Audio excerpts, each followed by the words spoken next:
Hey guys, this is Subraj Rajan here. Today நம்ம என்ன பார்க்க போறோம்னா சட்டத்திலிருந்து தப்பிக்கும் இரண்டு பேர் அப்படின்னு சொல்லி நம்ம வீடியோ பார்த்துருப்போம். ஃபர்ஸ்ட் பார்ட் நம்ம பார்த்தாச்சு. ஸோ அந்த வீடியோவோட செகண்ட் பார்ட் தான் பார்க்க போகிறோம். பார்ட் 2 பார்க்க போகிறோம் இன்னைக்கு. நீங்கள் பார்ட் 2 என்ன பார்க்கல அப்படிங்கும்போது நான் ஐகார்டு லிங்க் தரேன் ஓகேங்களா. ஸோ ஐகார்டு லிங்க் தரேன், அதை கிளிக் பண்ணிங்க அந்த வீடியோ நீங்கள் பார்த்துட்டு இங்கே வாங்க. ஸோ அந்த வீடியோ இங்கே பார்த்துட்டு வந்தால் மட்டும்தான் நீங்கள் பார்த்தோம்னா இங்கே இந்த வீடியோ உங்களுக்கு புரியும்னு சொல்ல முடியும் ஓகேங்களா. ஸோ அது அந்த வீடியோ ஒரு 10 minutes இருக்கும், நீங்கள் பார்த்துட்டு நீங்கள் வாங்க, அப்போ தான் கரெக்டாக இருக்கும்னு நினைக்கிறேன். நம்ம இன்னைக்கு என்ன பார்க்க போறோம்னா நம்ம அதுக்குள்ள கொஞ்சம் அடுத்த பார்ட் ஓகேங்களா. ஸோ நெக்ஸ்ட் என்ன வருதோ அதை பார்க்க போகிறோம், கன்டினியூஸ் பார்க்க போகிறோம்.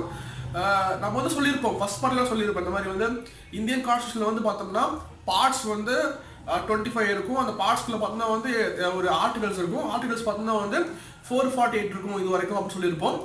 ஸோ அப்படி இருக்கும்போது இந்தியன் கான்ஸ்டியூஷனில் பார்த்தோம்னா பார்ட் 3, அந்த பார்ட் 25ல பார்த்தோம்னா பார்ட் 3 என்னன்னா வச்சுக்கோங்க, ஃபண்டமெண்டல் ரைட்ஸ் அப்படின்னு சொல்லுவாங்க. ஃபண்டமெண்டல் ரைட்ஸ்னா வச்சுக்கோங்களேன் அடிப்படை உரிமைகள் தானே. ஸோ அப்படின்னா அந்த ஒரு பார்ட் ஃபண்டமெண்டல் ரைட்ஸ் கீழே அந்த ஒரு பார்ட்டு கீழே வர ஆர்டிகல்ஸ் எல்லாமே பார்த்தோம்னா நம்மளோட அடிப்படை உரிமைகள் இல்லைங்களா.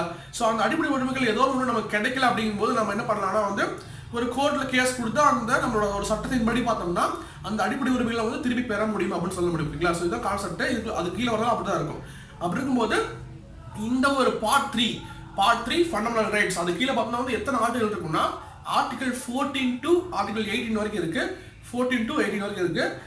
நமக்கு என்ன இன்னைக்கு தேவை அப்படின்னு பார்க்கும்போது ஆர்டிகல் 14 தேவை ஓகேங்களா. ஸோ ஆர்டிகல் 14 என்ன சொல்றாங்க வச்சுக்கோங்களேன், equality before law and equal protection of law அப்படின்னு சொல்றாங்க ஓகேங்களா. ஸோ அதில் 2 டேம் இருக்கும் பாருங்க, equality before law and equal protection of laws அப்படின்னு சொல்லுவாங்க. ஸோ ஃபர்ஸ்ட் டைம் என்ன வச்சுக்கோங்க, ஈக்குவாலிட்டி பிஃபோர் லான்னு இருக்கா ஓகேங்களா. ஸோ ஈக்குவாலிட்டி பிஃபோர் லான்னு இருக்கு. அப்படின்னா என்ன அர்த்தம்னா பார்த்தோம்னா ஸோ ஆர்டிகல் 14ல இந்த ஒரு விஷயம் இருக்கு. அதில் ஈக்குவாலிட்டி பிஃபோர் லா அப்படிங்கிறது அந்த வார்த்தைக்கு என்ன அர்த்தம்னா இந்த இந்தியாவில் ஒரு பவுண்டரி இருக்கா, இந்தியாவில் ஒரு பவுண்டரி நம்ம மேப்லாம் பார்க்குறோம் இல்லையா. ஸோ அதுக்குள்ள வாழ்ற ஒரு மனுஷன் அது பார்த்தோம்னா ஒரு இந்திய குடிமகனாக இருந்தாலும் சரி, இல்லை ஒரு அயல்நாட்டவர் ஒரு ஃபாரினராக இருந்தாலும் சரி, யாராலும் சரி, இந்திய நாட்டுக்குள்ள ஒருத்தர் இருக்காங்கன்னா அவங்களுக்கு பார்த்தோம்னா இந்திய சட்டம் அப்படின்னு சொல்றது பார்த்தோம்னா எல்லா மக்களுக்கும் ஒண்ணுதான். இந்திய சட்டத்துக்கு முன்னாடி பார்த்தோம்னா இந்தியா நாட்டுக்குள்ள இருக்கிற ஒவ்வொருத்தருக்கும் பார்த்தோம்னா ஒண்ணுதான். அந்த சட்டத்துக்கு முன்னாடி பார்த்தோம்னா எல்லாருமே ஈக்குவல் தான் அப்படின்னு சொல்றத பார்த்தோம்னா இந்த ஈக்குவாலிட்டி பிஃபோர் லான்னு சொல்றதுங்களா. எந்த ஒரு மனுஷனுக்கு பார்த்தோம்னா ஒரு தனியா ஒரு அவங்க ரிச்சா இருக்காங்க, பூரா இருக்காங்க, இல்லை ஒரு பெரிய ஹையா இருக்காங்க, லோவா இருக்காங்க, அஃபிஷியலா இருக்காங்க, நான் அஃபிஷியலா இருக்காங்க, இந்த மாதிரி இந்த மாதிரி காரணங்கள் எந்த ஒரு காரணம் ஒரு ரீசன் காரணம் பார்த்தோம்னா இந்த ஒரு சட்டம் பார்த்தோம்னா ஒரு கீழே இறங்கியும் போகாது மேலேயும் போகாது ஓகேங்களா. எல்லாத்துக்கும் ஒரே மாதிரி தான். சட்டத்தின் முன்னாடி எல்லா மக்களும் ஈக்குவல் தான் அப்படின்னு சொல்றதா பார்த்தோம்னா ஈக்குவாலிட்டி பிஃபோர் லா அப்படின்னு சொல்லுவாங்க. ஸோ நீங்கள் எக்ஸாம்பிள் ஒரு கோர்ட்டுக்கு போனீங்கன்னா வச்சுக்கோங்களேன், கோர்ட்டுக்கு போனாலும் பார்த்தோம்னா ஒரு 2 பேர் போறீங்கன்னா 2 பேரும் ஒரே ஒரு கேஸ் ஒரே ஒரு இது என்னோடது இது என்னோட 2 பேருமே சொல்றேன்னு வச்சுக்கோங்களேன், 2 பேருமே ஈக்குவலாக தான் பார்ப்பாங்க. 2 பேருமே ஈக்குவலான சட்டம் தான். பட் அது கொஞ்சம் அந்த மாதிரி இன்வெஸ்டிகேஷன்லாம் பண்ணிட்டு பார்த்தோம்னா யார் பக்கம் கரெக்டாக இருக்கும், சட்டம் கரெக்டாக ஃபாலோ பண்ணிருக்காங்களோ ஸோ அவங்களுக்கு பார்த்தோம்னா கரெக்டாக தீர்ப்பு கொடுப்பாங்க. இதுதான் ஓகேங்களா. 2 பேர் போறீங்கன்னா 2 பேருக்கும் ஈக்குவலான ஒரு மதிப்பு கொடுப்பாங்க சட்டத்தின் முன்னாடி. அப்புறம் விசாரிச்சு பார்த்தோம்னா யார் மேலே தப்பு இருக்கோ அவங்களுக்கு ஒரு பனிஷ்மெண்ட் கொடுப்பாங்க. ஸோ அந்த மாதிரி இருக்குங்களா, அதான் அந்த மாதிரி தான் இருக்கும். ஸோ அவங்க யார் மேலே கரெக்டான ரீசன் இருக்கோ அவங்களுக்கு பார்த்தோம்னா கரெக்டான ஒரு தீர்ப்பு வழங்கிடுவாங்க அப்படிங்கிற மாதிரி தான் இருக்கும். அதான் ஓகேங்களா. செகண்ட் பார்ட் என்னது ஈக்குவல் ப்ரொடக்ஷன் ஆஃப் லாஸ் இருக்கா. ஸோ ஈக்குவல் ப்ரொடக்ஷன் ஆஃப் லாஸ்னு வச்சுக்கோங்களேன், எத்தனை லாஸ் நிறைய லாஸ் சொல்லியிருப்போம் இல்லையா, அந்த மாதிரி நிறைய ஆர்டிகல்ஸ் இருக்கு. ஸோ எல்லாமே பார்த்தோம்னா எந்த ஒரு இந்தியாவில் இருக்கிற சட்டத்தில் பார்த்தோம்னா எல்லா சட்டமும் பார்த்தோம்னா ஈக்குவல் தான். எந்த ஒரு சட்டமும் இது பெருசு சின்னது அப்படிலாம் கிடையாது, எல்லாமே ஈக்குவல் தான். அந்த சேம் டைம் பார்த்தோம்னா எந்த ஒரு பாகுபாடும் இல்லாமல் ஒரு மக்கள் இருக்காங்கன்னா எந்த ஒரு மனுஷன்கிட்டையும் பார்த்தோம்னா எந்த ஒரு பாகுபாடும் இல்லாமல் எல்லா மக்களையுமே இந்த சட்டம் பார்த்தோம்னா பாதுகாக்கும் ஓகேங்களா. யாரையும் பார்த்தோம்னா ரொம்ப அதிகமாக பாதுகாக்கிறதோ இல்லை ரொம்ப கம்மியாக பாதுகாக்கிறதோ அப்படிலாம் கிடையாம எல்லாத்தையும் ஒரே மாதிரியே பாதுகாக்கும். ஸோ 2 பேர் பார்த்தோம்னா ஒரே ஒரு சுச்சுவேஷன் இருக்கு. ஸோ 2 பேருக்குமே ஒரே சுச்சுவேஷன் இருக்கு. 2 பேர் ஒரு கோர்ட்டுக்கு போறாங்க, ஒரு கேஸ் ஃபைல் பண்றாங்க போது 2 பேருமே பார்த்தோம்னா ஒரே மாதிரி ஒரு அணுகுமுறை இருக்கும், ஒரே மாதிரி ஒரு லா தான். யாருக்குமே இந்த ஒரு இவங்கெல்லாம் போனாங்கன்னா இந்த ஒரு லா யூஸ் பண்ணலாம், இவங்கெல்லாம் போனால் இந்த ஒரு லா யூஸ் பண்ணலாம் அப்படின்னு கிடையாது. எல்லாருமே ஒரே ஒரு லா தான். எல்லாத்தையுமே இந்த ஒரு சட்டம் பார்த்தோம்னா ஒரே மாதிரி பாதுகாக்கும் அப்படின்னு சொல்றதா பார்த்தோம்னா ஈக்குவல் ப்ரொடக்ஷன் ஆஃப் லா அப்படின்னு சொல்றாங்களா. ஸோ அடுத்த என்ன வச்சுக்கோங்களேன், இப்போ பார்த்தோம்னா நீங்க சட்டத்துக்கு மீறாத வரைக்கும் சட்டத்தை நீங்க மீறாத இருக்கீங்க அப்படிங்கும்போது உங்களுக்கு எந்த ஒரு பனிஷ்மெண்ட் கொடுக்க மாட்டாங்க அப்படிங்கிற மாதிரி தான் இருக்கும். உங்களுக்கு ஈக்குவலா தான் பார்ப்பாங்க. சட்டத்தை நீங்க மீறும் போது மட்டும்தான் பார்த்தோம்னா நீங்க வந்து உங்களுக்கு வந்து பனிஷ்மெண்ட் கொடுப்பாங்க. நீங்க மத்தவங்களிலிருந்து நீங்க வேறுபடுவீங்க. ஓகேங்களா? நீங்க சட்டத்தை நீங்க மீறும் போது தான் நீங்க மத்தவங்களிலிருந்து வேறுபட்டு நீங்க வந்து ஒரு ஜெயில போடுறதோ இல்ல ஒரு பனிஷ்மெண்ட் கொடுக்குறதோ அந்த பண்ணுவாங்க. நீங்க மீறாதப்போ எந்த ஒரு இதுவும் கிடையாது. எல்லாருமே ஒரே மாதிரி தான். நீங்க சட்டத்தை மீறாம இருக்கும்போது எல்லாருமே வந்து சட்டத்தின் மேல ஈக்குவல் தான் அப்படிங்கிற மாதிரி தான் இருக்கும். ஸோ இதான் வந்து பார்த்தோம்னா வந்து இந்த ஒரு ஆர்டிகல் 14 சொல்லுவாங்க. ஸோ இந்த ஆர்டிகல் 14 பார்த்தோம்னா வந்து நான் சொல்லியிருப்பேன் முன்னே வந்து அமெண்ட்மெண்ட் பண்ணுவாங்க அப்படின்னு சொல்லியிருப்பேன். சட்டங்களை வந்து திருத்தி எழுதுவாங்க தேவையில்லைனா, இல்லை வந்து ஒரு மாற்று எழுதணும்னு நினைச்சாங்கன்னா வந்து மாற்று எழுதுவாங்கன்னு சொல்லியிருப்போம் இல்லையா? ஸோ ஒரு பார்லிமெண்ட்ல இல்லை வந்து ஒரு லெஜிஸ்லேட்டிவ் அசம்பிளியில் ஸ்டேட்ல பார்க்கும்போது ஒரு ஸ்டேட்ல ஒன்று இருக்கும், சென்ட்ரல் ஒன்று இருக்கும் இல்லையா? பார்லிமெண்ட் அங்கே இருக்கும். இங்கே வந்து பார்த்தோம்னா வந்து லெஜிஸ்லேட்டிவ் அசம்பிளி இருக்குன்னு சொல்ல முடியும். ஸோ அங்கே வந்து பார்த்தோம்னா ஒரு இந்த எம்பி எம்எல்ஏலாம் வந்து கூடி என்ன பண்ணுவாங்கன்னா சட்டத்தை திருத்துவான்னு சொல்லியிருப்போம் இல்லையா? ஸோ அப்படி இருக்கும்போது இந்த ஒரு சட்டம் பார்த்தோம்னா வந்து ஆர்டிகல் 14 பார்த்தோம்னா வந்து திருத்த முடியாது அப்படிங்கிற மாதிரி தான் இருக்கும். ஸோ இந்த ஒரு சட்டத்தை பார்த்தோம்னா வந்து ஆர்டிகல் 14 பார்த்தோம்னா வந்து நம்ம அழிக்கவும் முடியாது திருத்தவும் முடியாது அப்படிங்கிறது தான் வந்து இந்த ஒரு ஆர்டிகல் 14ஓட ஒரு என்ன சொல்றது பெரிய ஒரு அம்சம்னு சொல்ல முடியும், இல்லை ஒரு பண்பு அப்படின்னு சொல்ல முடியுங்களா? எதுக்குலாம் தேவையில்லாம ஆர்டிகல் 14 சொல்றேன், அது என்னடா இருக்கு அப்படின்னு சொல்லிட்டு நீங்க கேட்டீங்கன்னா வச்சுங்களேன், என்ன கருத்து ஆர்டிகல் 14ல ஒரு சட்டத்தின் முன்னாடி வந்து எல்லாருமே ஈக்குவல் தான் சொல்லியிருக்கோமா, எல்லா மக்களும் ஈக்குவல் தான் சொல்லியிருக்கோம். பட் வந்து ரெண்டு பேர் தான். நம்மளோட டைட்டில் என்னது, சட்டத்திலிருந்து தப்பிக்கும் 2 பேர் இருக்கும் இல்லையா? ஸோ இந்த ஒரு 2 பேர் இருக்காங்க. அந்த 2 பேரை மட்டும் பார்த்தோம்னா வந்து சட்டம் பார்த்தோம்னா வந்து டிஃப்ரெண்டா ட்ரீட் பண்ணுவோம். இது தனியாக ப்ரொடக்ஷன் கொடுக்கும் அப்படின்னு சொல்ல முடியும். ஸோ இது வந்து பார்த்தோம்னா வந்து ஒரு அவங்களோட ஒரு பவர்னால அப்படிலாம் கிடையாது. பட் இது வந்து பார்த்தோம்னா வந்து சட்டத்திலேயே இருக்குங்களா? ஸோ இந்தியன் கான்ஸ்டியூஷன்லேயே பார்த்தோம்னா வந்து இதுக்குன்னு தனியாக ஒரு ஆர்டிகல் இருக்கு. ஸோ அந்த ஆர்டிகல் என்ன வச்சுக்கோங்களேன், ஆர்டிகல் 361 அப்படின்னு சொல்லக்கூடிய அந்த ஆர்டிகலை பார்த்தோம்னா வந்து அந்த 2 பேருக்கு மட்டும் பார்த்தோம்னா வந்து ஒரு தனியான ப்ரொடக்ஷன் கொடுப்பாங்க ஒரு சட்டத்தில் அப்படின்னு சொல்ல முடியும். ஸோ அவங்க மட்டும் பார்த்தோம்னா வந்து சட்டத்தின் முன்னாடி பார்த்தோம்னா வந்து ஒரு தனி பொதுமக்கள்லாம் வந்து சட்டத்தின் முன்னாடி எல்லாம் ஈக்குவல் தான். இவங்களுக்கு மட்டும் தனியாக வந்து பார்த்தோம்னா ஒரு ப்ரொடக்ஷன் கொடுப்பாங்க, ஒரு பாதுகாப்பு கொடுப்பாங்க அப்படின்னு சொல்ல முடியும். ஸோ அவங்க 2 பேரும் யாருன்னா வச்சுக்கோங்களேன், ஆர்டிகல் 361 படி வந்து பார்த்தோம்னா வந்து production of president and governors அப்படின்னு சொல்லுவாங்களா? ஸோ அதில் பார்த்தோம்னா வந்து பிரசிடென்ட் கவர்னர் இருக்காங்களா? ஸோ இங்கே 2 பேரும் தான் பார்த்தோம்னா வந்து சட்டத்தின் முன்னாடி பார்த்தோம்னா வந்து ஒரு ஸ்பெஷல் ப்ரொடக்ஷன் அவங்களுக்கு கொடுப்பாங்க. பொதுமக்கள் இருந்து பார்த்தோம்னா வந்து வேறுபட்டு ஒரு ஸ்பெஷல் ப்ரொடக்ஷன் பார்த்தோம்னா வந்து அந்த பிரசிடென்ட்டுக்கும், அதாவது ஒரு குடியரசுத் தலைவருக்கும் கவர்னருக்கும் பார்த்தோம்னா வந்து கொடுப்பாங்கன்னு சொல்ல முடியும். ஓகேங்களா? ஸோ இங்கே பார்த்தோம்னா வந்து எப்படின்னா வச்சுக்கோங்களேன், வந்து பார்த்தோம்னா பிரசிடென்ட்டும் கவர்னரும் பார்த்தோம்னா வந்து எந்த ஒரு கோர்ட்டுக்கும் பார்த்தோம்னா வந்து ஆன்சரபிள் பண்ண தேவையில்லை. ஓகேங்களா? ஸோ எந்த ஒரு கோர்ட்டுக்கும் பார்த்தோம்னா வந்து ஆன்சர் பண்ண தேவையில்லை. அதே சமயம் பார்த்தோம்னா வந்து கோர்ட்டு பார்த்தா வந்து பிரசிடென்ட்டையும் கவர்னரையும் பார்த்தா வந்து கொஸ்டின் பண்ண முடியாது. ஓகேங்களா? ஸோ இங்கே 2 பேர்த்த மட்டும் தான். ஓகேங்களா? மற்ற யாரும் கிடையாது. கோர்ட் பார்த்தா வந்து ஒரு பிரசிடென்ட்டையும் கவர்னரையும் எந்த ஒரு கொஸ்டினும் பண்ண முடியாது. இன் டேர்ம்ஸ் ஆஃப் பார்த்தா வந்து என்னன்னா பிரசிடென்ட் வந்து அவங்களோட ஆஃபீஸில் வந்து இருப்பாங்க. அவங்களோட ஆஃபீஸில் இருப்பாங்க இல்லையா, டெல்லியில் இருப்பாங்க. ஸோ அவங்க வந்து இந்த மாதிரி ஆஃபீஸ் ஒர்க் வந்து இந்த மாதிரி பண்ணுறாங்க, தப்பாக பண்ணுறாங்க அப்படின்னு அப்படி ஏதோ சம்திங் எதுவும் பண்ணாங்கன்னா அது வந்து கோர்ட் வந்து பார்த்தோம்னா எந்த ஒரு கொஸ்டினும் கேட்க முடியாது. ஏன் இப்படி பண்ணுறீங்க, ஏன் இந்த வேலை இப்படி பண்ணுறீங்க, ஸோ அப்படின்னா எந்த ஒரு கொஸ்டினும் கேட்க முடியாது. அதே மாதிரி கவர்னருக்கும் தான். ஓகேங்களா? ஸோ கவர்னரையும் பார்த்தோம்னா வந்து எந்த ஒரு கொஸ்டினும் பண்ண முடியாது அப்படிங்கிற மாதிரி தான் இருக்கும்.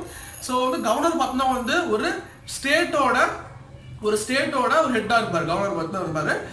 பிரசிடென்ட் பார்த்தோம்னா ஒரு இந்தியாவோட ஒரு ஹெட்னு சொல்ல முடியும். அவர் தான் தலைவர் சொல்ல முடியும். ஸோ அவர் தான் பிரசிடென்ட் தான் பார்த்தோம்னா வந்து ஒரு குடியரசுத் தலைவர் தான் பார்த்தோம்னா யாருன்னா வச்சுக்கோங்களேன், என்ன சொல்றது, அவர் தான் பார்த்தோம்னா ஒரு இந்தியாவோட ஒரு முதல் குடிமகன் சொல்ல முடியும். ஓகேங்களா? ஸோ பிரசிடென்ட் சொல்லும் போது பார்த்தோம்னா வந்து கண்டிப்பாக ஒருத்தர் சொல்லி ஆகணும்.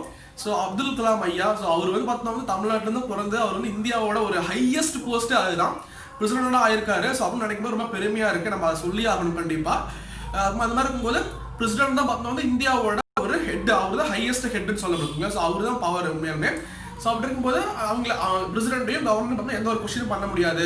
ஸோ அவங்க மேலே பார்த்தோம்னா வந்து ஒரு கிரிமினல் ப்ரொசீடிங் சொல்லுவாங்க இல்லையா?